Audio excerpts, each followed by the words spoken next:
mugiye Senegal na Congo dufate na DRC iyitegezwa kubihari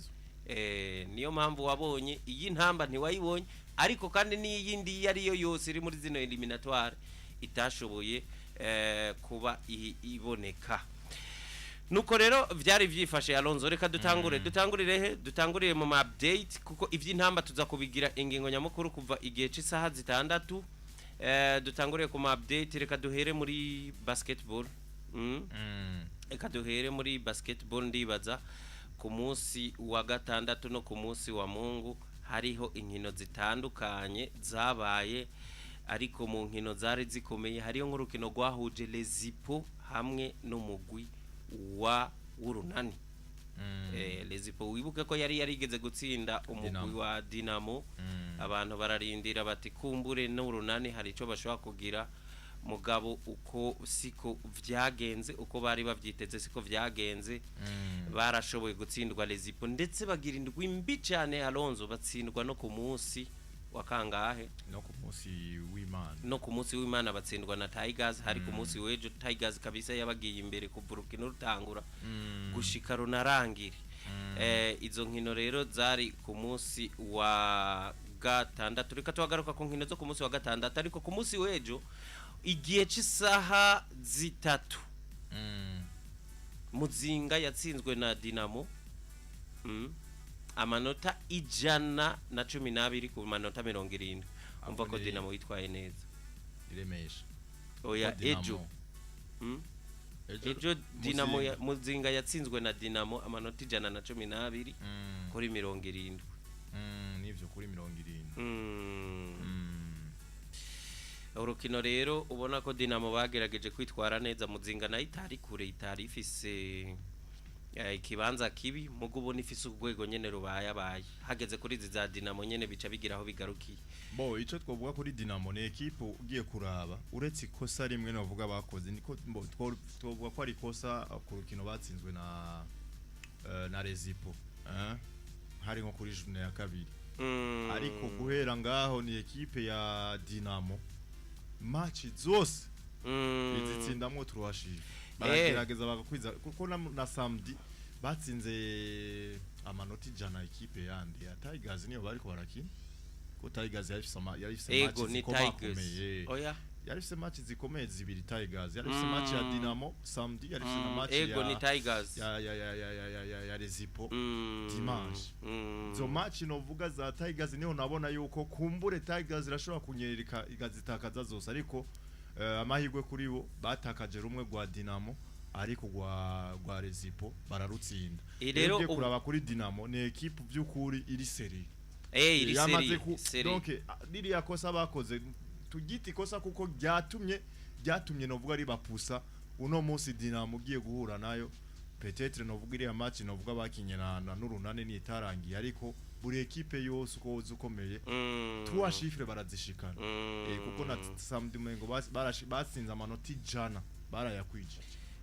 batsinze amanota 100 batsinda Tigers ifise umumenere mwiza Alonso yitwa Makambo igipeti numvise ngo no mugabone igipeti kizi kudunda neza no mumenere mwiza benshi bavuye yajya bemeranya ati uyu niwo mumene zana bagibere nabande ariko uyu mumenere abarusha mwiza kabisa umukenye mwiza cyane ku munsi wa gatandatu rero niwe twariko bambe ku munsi wejo Jimkana yashoboye gutsindwa rero n'urunani amanota urunani rwatsinze amanota 79 kuri 59 difference ya 20 points ubona ko urunani rwakoresheje kuregeza gatoya kuko ejo wabona ko gafyisi ahana umwanya n'abana babo bo muri academy bo muri B abana bafise talent mugo ubona ni buracari buto cyane ukudundira kabisa bufise n'igikundiro Alonso bakundwa cyane abafana b'urunani arinjira bakamwakira neza kurusha nuko yoba ari Clark canke Maliki yinji ko babo bamaze kubamenyera n'aba grand joueur babo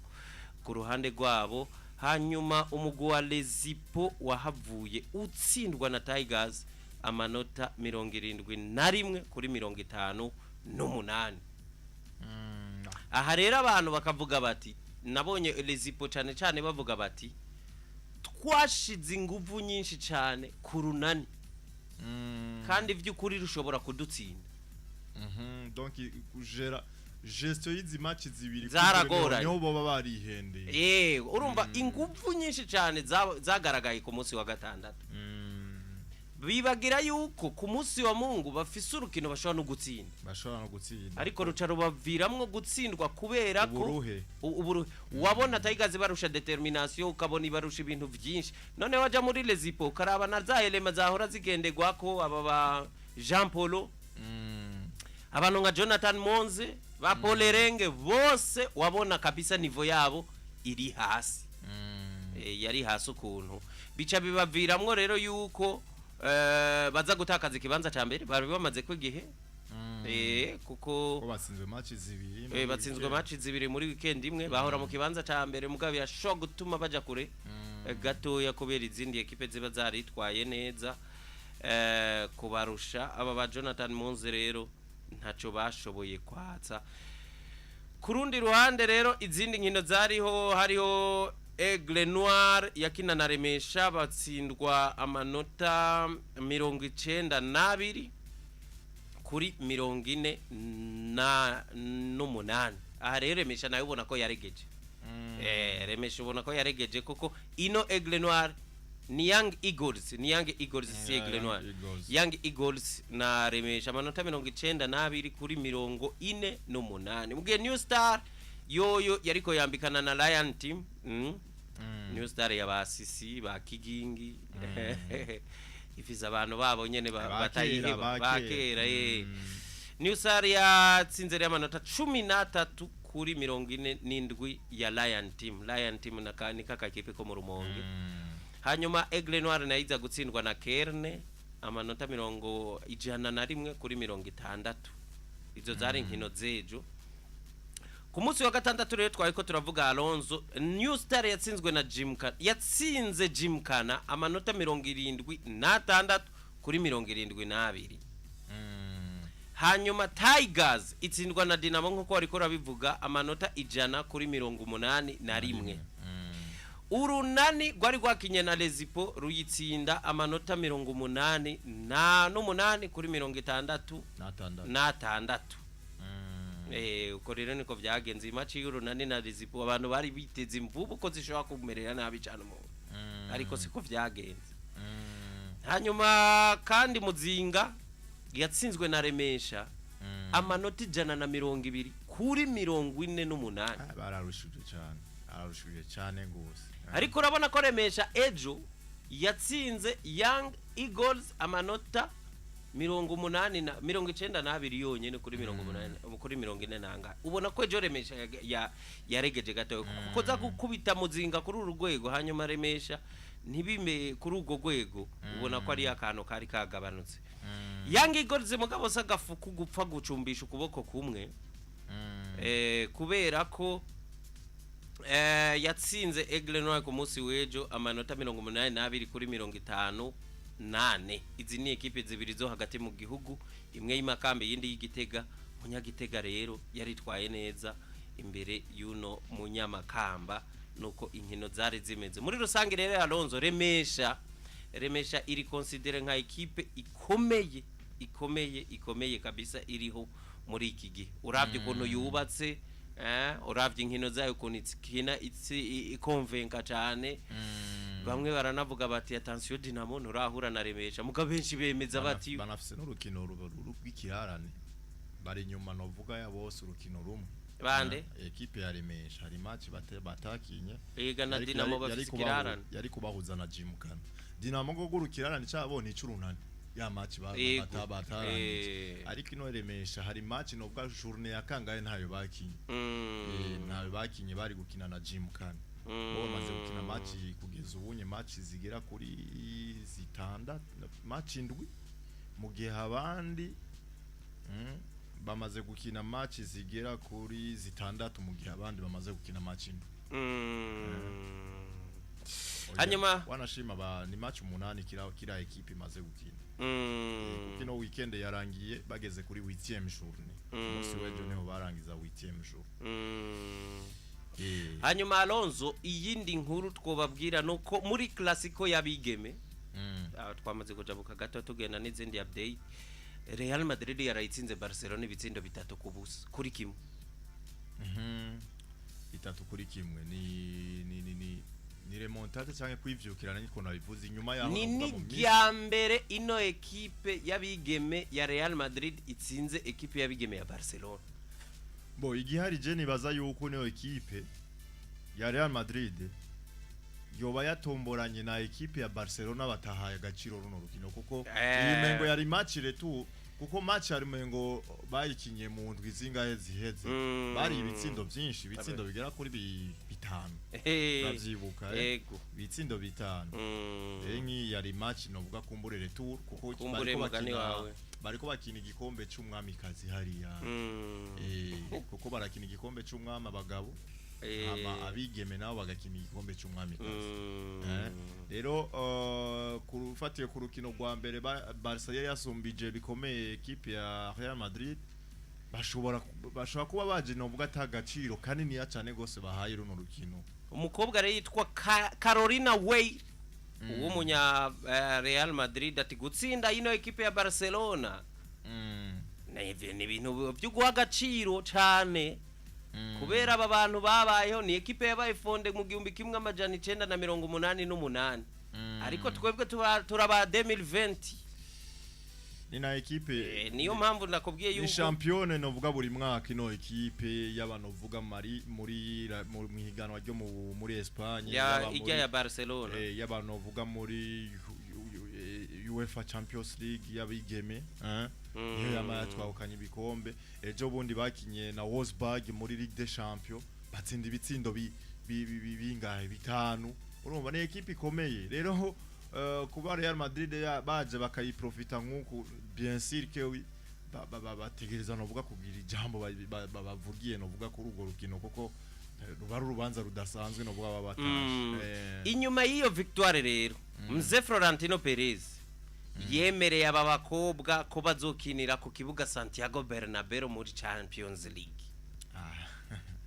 ubani sofome kuba motiva nawara ararekonesa yuko bakoze akazi kadasanzwe rero nuko byari bimeze muri classico y'abano bigeme nuko rero baratsinze ubona ko baryohewe cyane bararyohewe ibitsindo rero ku munota wa 41 witwa Redondo kano gakobwa kitwa Redondo katsinze ku munota wa 41 ariko uyu Carolina Way nawe yatsinze ibitsindo 2 ku munota wa 87 no ku munota wa 90 na gatandatu niho wavuze ko Barca baregeje uranko bibitsindo 2 bishiramwo difference byaje bwije cyane mu gihe Barcelona yo yari yagombo igitsindo ku munota wa 67 biciye kuri Graham Hansen nuko rero uru rukino rwagiye kurangira Alonso ni motivation rero kuri Florentino Perez n'abakobwa biwe ariko umni kubeka Madrid baba baratevye gushira equipe nk'iyi uko bikose nyeka baba bari focus inze novuga ku mugwi umukuru w'abagabo urabona ko nawo watanze umusaruro ukomeye cyane gose muri no myaka tuvuge gusumba yindi migwi yose y'abagabo bijya nazo ni nguvu nyinshi cyane gose babashizemo ariko iciza nuko nino equipe novuga bariko baragerageza kuraba uburyo nayo yohagarara neza no equipe yabigeme ariko uravye inguvu nyinshi bazi je mbona yuko boba bazishize muri no equipe nkuru y'abagabo kuko uravye novuga uburyo bayitunganya ariko kandi nukafatira no kuri uwo musaruro ntibyigera bisa ibyo gutunganya abakobwa no gutunganya abagabo ntibyigera bisa nta naho bihuri kimwe ntikibuze ikindi kuko nk'amategeko ya UEFA abasaba kubikora byose ariko uburyo nabwo uburyo urakora ibishoboka kuko urashobora kuvuga uti twe n'abakenye tuzogura mu academy y'abigeme turayishira gushika hazoboneka iyo premier division kandi abigeme bakubwira Alonso nta n'amafaranga menshi bagira nta mafaranga menshi ama equipe akoresha mu gice c'abigeme mu nkino rero zitano zahiruka ukuyemwe urwa bakinye Barcelona yabatsinze 4-0, Urundi batsinda 5-0, Urundi batsinda 5-0, uruheruka babatsinze 3-1, none abakobwa baraye babigize. Tuvuge ko ari intango yo gutera imbere kwa bana bakobwa. Ni intambwe ikomeye, bari muri Ligue des Champions, nkuko babivuze yuko Florentino Perez yabemereye kuzokinira ku kibuga cha Santiago Bernabeu. Bazokina na Arsenal yabigeme match retour, kuko match are barayitsinze 2-0. Gusa barakomeye uno mwaka, barakomeye uno mwaka. Nikimenya muri La Liga bari inyuma, baciye ubu bari inyuma ya Barcelona amanota ngaya, amanota 4 yonyine. Iri ya Barcelona tuzi gende buje mu Iburaya ikajugumiza buri muntu Alonso. Kuba harimo amanota 4 uno munsi ni kintu ushobora kuvuga yuko ari intambwe bano bigeme ba Barcelona bamaze gutera. Nabonye baterana n'amatakla akomeye buriya bya Clasico byo bya Marie Clasico. Bya Clasico bya Marie Clasico. Reka twigira imbere rero gatoya Alonso muri Nations League. Muri Nations League rero migwi yarikuye kuba yararenganye yarayirenganye. Imigwi yarikuye kuba yararenganye yarayirenganye, nko mu rukino Espagne baraye bakinye n'igihugu ca Hollande. Urukino rero rukaba rwarangiye neza cyane ku ruhande rwa Espagne, aho Espagne mu mapenalty yashoboye kwitwara neza igashobora gutsinda runo rukino Alonso. Ni Espagne nayo nyene yavuye aho gotera izuba. Ushobora kumva match ati baraye bayitsinze, ariko byukuri ni match yabagoye cyane. Nikimenya n'imbere y'urukino buri muntu wese yemeza yuko ari urukino Espagne bategeza kugorwa, kuko ino equipe ya Pays-Bas ni equipe novuga ifise style de jeu ishaka kumera nk'iya Espagne, ari naho novuga zino nkino zose zibiri wogenda ukara ukavuga ati uraza aho biva. Mu bisanzwe pere wa football yo muri Espagne situ ya Barcelona, uriya nta n'umuntu yigera atandukanye vyo La Furia Roja ikina n'ivyo Barcelona ikina. Tuvugesheje ukuri. Ni yatikita kabimukana hariya muri equipe nationale. Na equipe nationale kunda kugira le fondement y'ugukina cyane ibintu izananye n'abakenye benshi ba Barcelona. Raba imyaka yose ino Furia Roja yabaye successful, yabifisemwe abakenye benshi ba Barcelona, kuva kuri ba Xavi, ba Iniesta, bantuze nyabose. Ariko no kuza muri kino gihe batwaye ino heruka urabona ko bifashishije abakenye batari bake ba Barcelona, ko biciye no muri style yabo, no muri bamwe ba Olympique uri kurabiraba nibo bayifashije. Hanyuma waje kuraba ivya Barcelona navyo bikomoka he? Kuri Johan Cruyff nawe akomoka he? Hariya muri Pays-Bas. Muri Pays-Bas. Waje kuraba Barcelona no muri kahise bakubwira ngo inyuma y'igihugu ca Espagne abakinyi benshi yatunze bakayikundira canke babaye hariya, yaba abakinyi canke abamenyereza bose benshi abatara ba Espanyol babara abanya Hollande. Akarorero imbere yuko Guardiola aza bari bafise Frank Rijkaard. Rijkaard ni wahe? No muri Pays-Bas. Igihe uwo nyene Johan Cruyff yamenyereza wibuka ko yabanje no kuyikinira. Amenyereza ino ntuzenya Barcelona anayiha igikombe ca mbere ca Champions League. Umuntu yatsinze igitsindo yari inde witwa Koeman. Ronald Koeman. Koeman yahavuye aza kumenyereza Barcelona nubwo byamunaniye, mugurumva n'undi munya Hollande yakoreye. Ujya se nawe yimenyereza ubu ni wari kuri ban ni wamenyereza bambe ino Pays-Bas. Ibitsindo bibiri ku bindi muri ale, ibitsindo bibiri ku bindi muri match retour, muri match minota 90. Hama baja muri prolongation. Batsindana igitsindo kimwe ku kindi, bica biba bitatu ku bindi. Hama bica biba ngombwa yuko bifashisha za penalty kugira ngo novuga zibatandukanye. Igitsindo ca mbere cabonetse ku ruhande rwa Espagne, kuko chaque fois ni Espagne yatangura kubona igitsindo. Espagne uwitwa Oyarzabal yari yatanguye mu kibuga, musatirizi wa equipe ya Real Sociedad. Oyarzabal ashiramo igitsindo n'abazubimendi ashiramo igitsindo ku munota w'indwi ku munota w'indwi hama uwitwa Depay Memphis Depay bagiye mu kuruhuka by the way bagiye ku gitsindo kimwe ca Espagne ku busa bwa Pays-Bas ariko bagarutse no bwa kuruhuka ku munota 54 witwa Memphis Depay akinara muri championnat muri Brazil araza ashiramo igitsindo kuri penalty kuri kosa ry'uwitwa Ronorma ashiramo igitsindo cyo kugombora uwitwa Oyarzabal ntako atari yakoze no bwa ku rukino rwo ku munsi wejo araza arashiramo igitsindo ca kabiri ca Espagne ku munota 67 hama ku munota wa 79 witwa Mansen umukinyi w'inyuma wa Aston Villa yaciye muri za Borussia Dortmund ashiramo ica kabiri ca equipe ya Pays-Bas cyo kugombora baca baja muri za prolongation rero Lamine Yamal kuri combinaison nziza cyane gose yawe na witwa nyaki nako uriya Simon ni Williams Nico Williams nako araza arashiramo igitsindo ciza cyane gose ku munota w'ijana na gatatu ariko uwitwa Javi Simons kwikosa n'ubundi rya penalty hari anye yari yagirageze gucenga ariko umunyegori Unai Simon araza arakora ikosa ica biba penalty ashiramo penalty ku munota w'ijana na 10 bica biba bitatu ku bindi baja muri za penalty ya mbere yatewe ku ruhande rwa Pays-Bas yatewe no yitwa Virgil van Dijk aranayitsinda biba byiza cyane gose ku ruhande rwiwe ariko hari anye uwitwa Ferran Torres nako uwitwa Merino niwe yatangwe gutera penalty ku ruhande rwa Espagne Merino aragenda gutera penalty arayitsinda hama ku ruhande rwa Pays-Bas uwitwa Teun araza aratera penalty arayitsinda ni mu gihe Ferran Torres yari yinjiye yasubiriye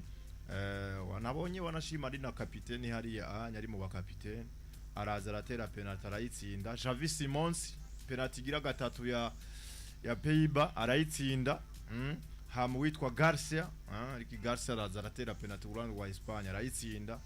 hama ku ruhande rwa Pays-Bas witwa Noah Lange kinyafisa amatatuwaje menshi cyane no kuyizoseba mu maso gusa ntiyatashize mu matatuwaje araza arahusha penalty ya mupira yawuteye ku mwamba uragaruka kaba kajyo keza ku navuga ka Espagne kuza gukora vyiza Lamine Yamal agenda gutera penalty gira kane ya Espagne arayihusha yarayihushije by'ukuri yayiteye nabi kuko umunyegori yayisamye neza cyane ni nayo penalty yiwe ya mbere ahushije muri kariyeri yiwe hama uwitwa Taylor araza aratanga avantage ku ruhande rwa Pays-Bas aratsinda penalty yiwe igira kangaha igira gatanu Espagne uwitwa Baena araza nawe atanga icizere ku ruhande rwa Espagne aratsinda ariko by'ukuri hari anye ku ruhande no vuga guno mukinyi yahushije penalty ya nyuma ya Pays-Bas byace biba ngombwa yuko witwa Pedri nawe afata icemezo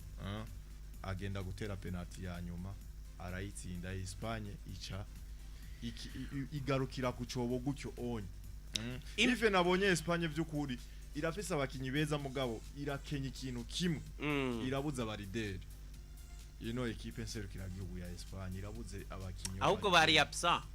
absent kuko iyo bafise nka Carvajal uwo no mu leader bagize imana bakaba bafise nka Rodri ahari uwo no mu leader wundi baba bafise Fabian Ruiz ku munsi wejo ntiyari mu kibuga Fabian Ruiz sino mwita mu leader cyane kuko iyo uvuga leadership turaba imyaka n'ivyo umuntu amaze gutwara bifaditse paraporo muga yaba ba Petit J aba nibyo uwundi muntu ninde barafise quelques éléments urabona nk'ubu nka Marcos Asensio ahari nawe ashikaba umulidere muri bariya ari naco bakubwira rero Alonso imbere ya yino ntuzenya y'ino selection urabona gahungu kitwa Raul Asensio twavuze ko gahamagawe ijyambere ariko ngo ryabaye ikosa habaye kwihenda vyari prevu ko bahamagara uwitwa Marcos Asensio Aston Villa basanga rero abashira abakinyi kuri liste n'abazisohora bihenze baca bandika Raul Asensio Federation ya Espagne kugira ngo ntisarije ngo yiyerekane nabi ko ishobora gukora ikosa nk'iryo bace babiri kuko barareka kadogo karaza ubundi nawe baramwihuza nayo mpamvu wabonye nko mu match iriya ya mbere katagiye no kuri liste rero kwabaye ukwihenda nkuko ariko nka Marcos Asensio nawe aje buriya no muri leader mu bandi aramaze n'imyaka myinshi muri no selection aramaze imyaka muri no selection ariko ryari joro ry'ama penalty ya Alonso ubu Faransa bwihoye Croatia mu rukino batangwe basezera Chelsea Olivier Giroud turiko tugenda tubinyarutsa mu rukino gwatangwe basezera Chelsea Olivier Giroud bamushimira kuri vyose yakoreye igihugu cy'u Bufaransa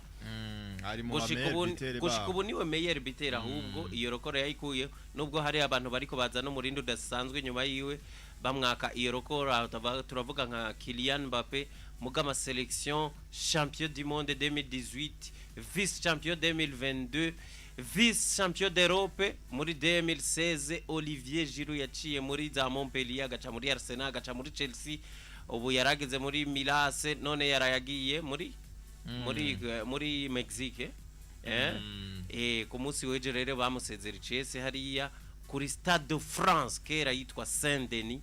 ino stade y'abafaransa baza gutsinda rero nabo ibitsindo bibiri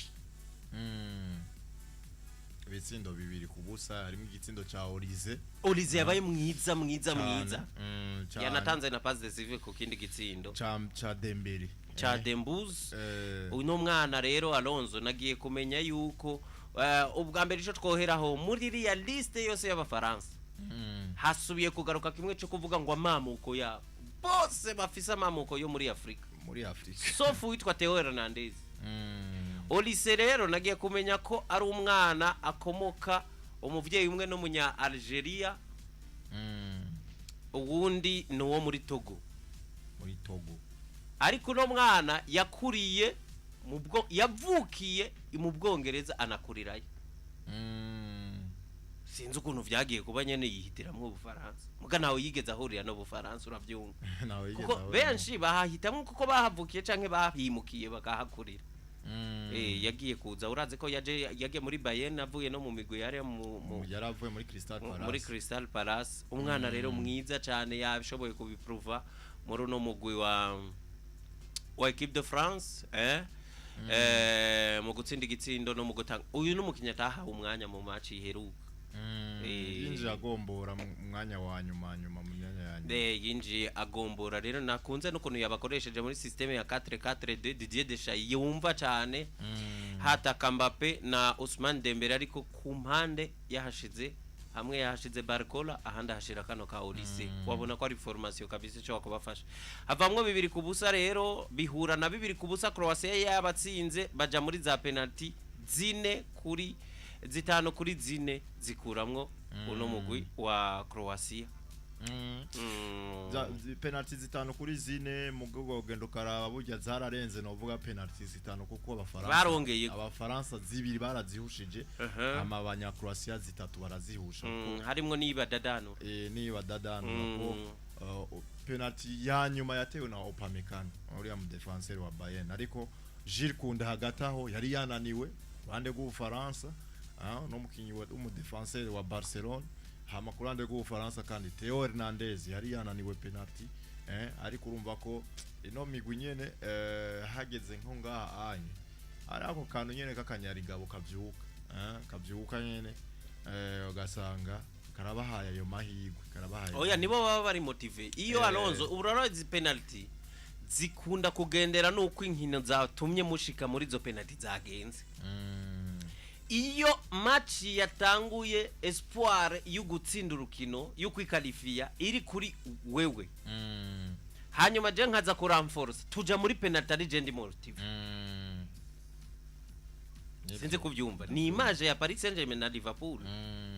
hajya ntugire ngo harimo azare hariho ukuntu pari yagiye muri penalty ari iri motive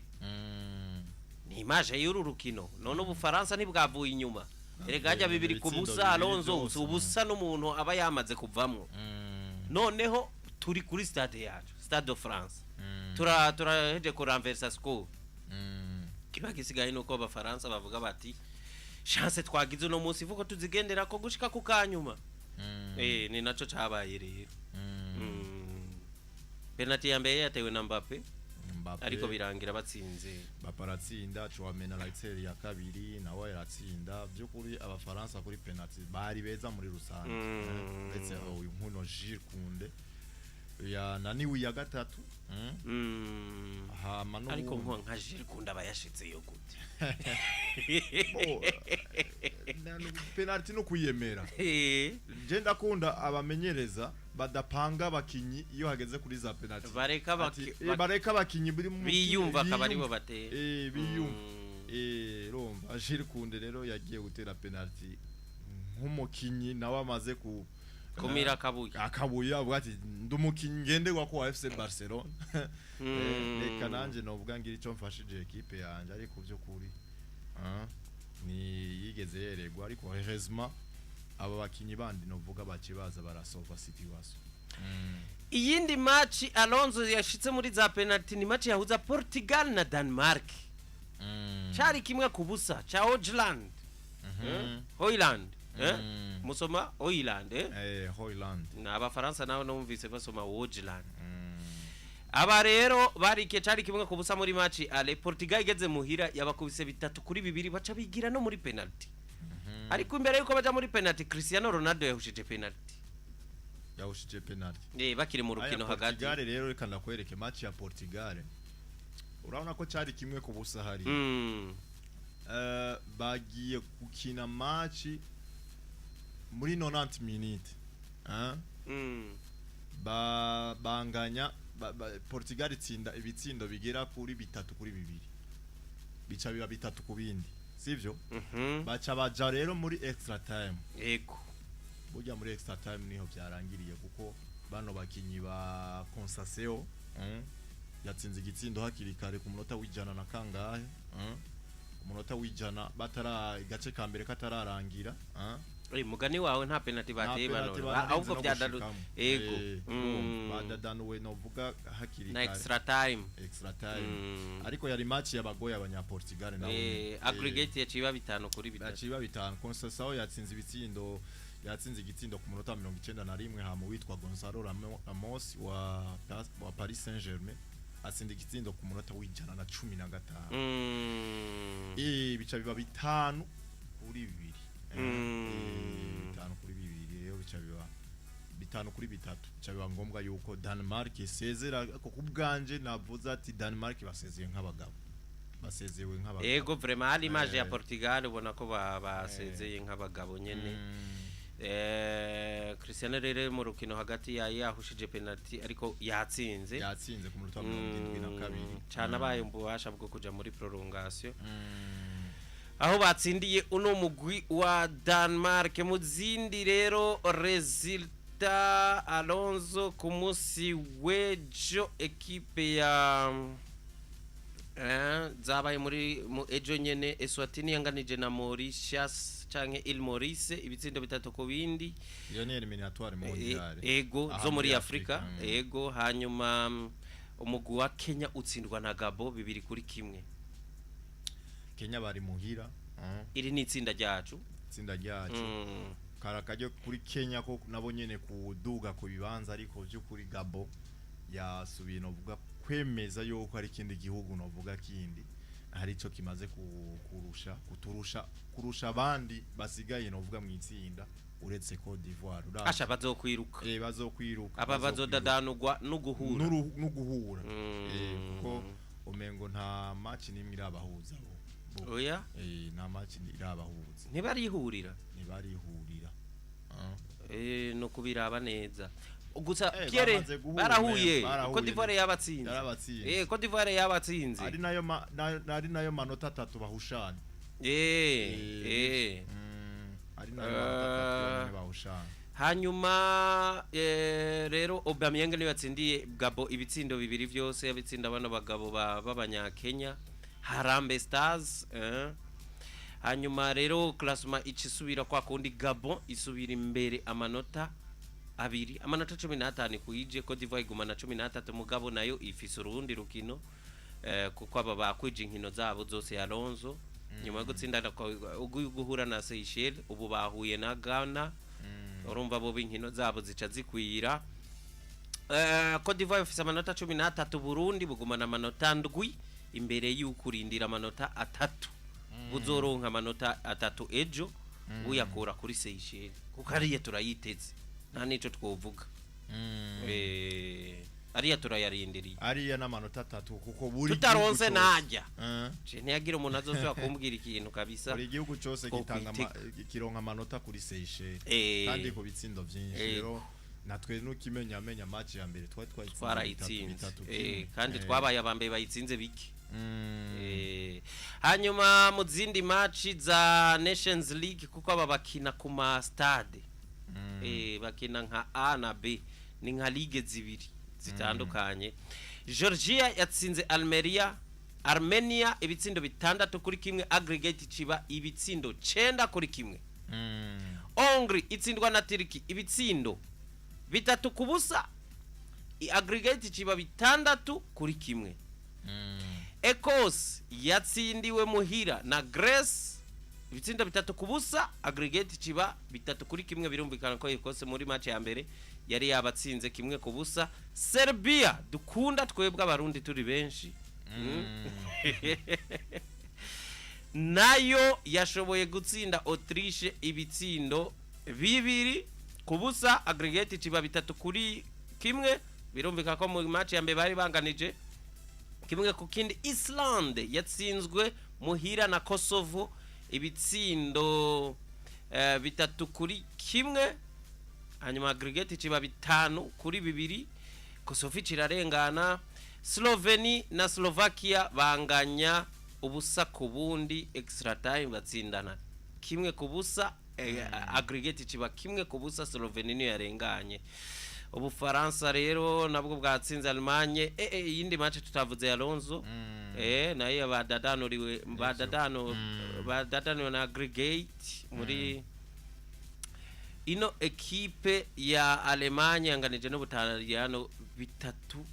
ku bindi hanyuma aggregate ciba 5 kuri 4 kuko hariya mu Butaliyano Abadagi bari batsinze 2 kuri kimwe rero mva ko Abataliyano urabona ko bijajaye Abataliyano bo regreta cyane gose match yawo ya mbere bari muhira bashoboye gutsindwa Abataliyano kuko Abadagi bo barenganye Wanashima ni demi finale zamaze no kumenyekana. Espagne zokina n'Ubufaransa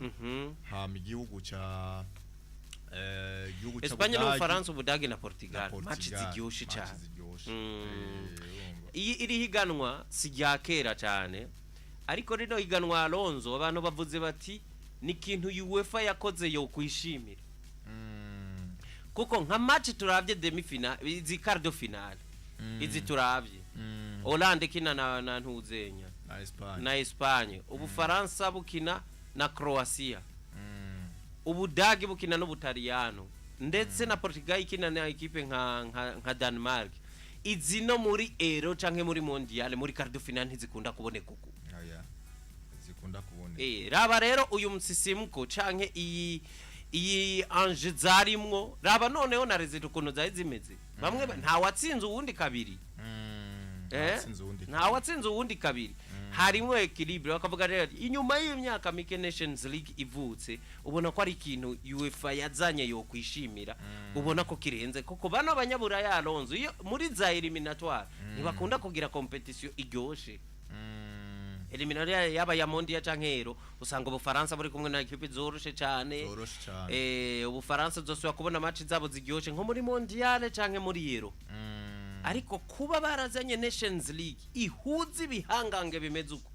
tuvuye aho Espagne kuyemwe Hollande igiye guhangana n'Ubufaransa. Iyi ni demi finale ya Euro iheruka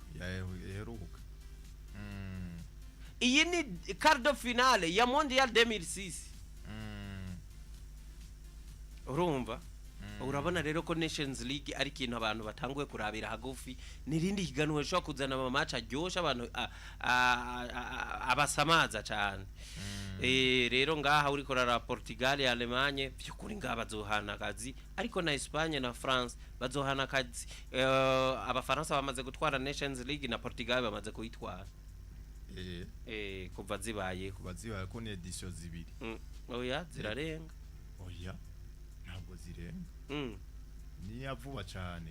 iyi ni edition igira gatatu hariyo edition abafaransa batsinze iyi nyene Portugal umengo hariyo ni edition Portugal yatsinze Hollande hariyo Portugal hariyo finale abafaransa batsinze Karim Benzema ndibuka atsinda muri finale harize nk'imyaka ingahe urumva nigihe Karim Benzema yaragikina mu Faransa nawe uruvyumva atari ya kabiri ni ya gatatu kuko ntabwo novuga ari ama edition menshi Ligue des Nations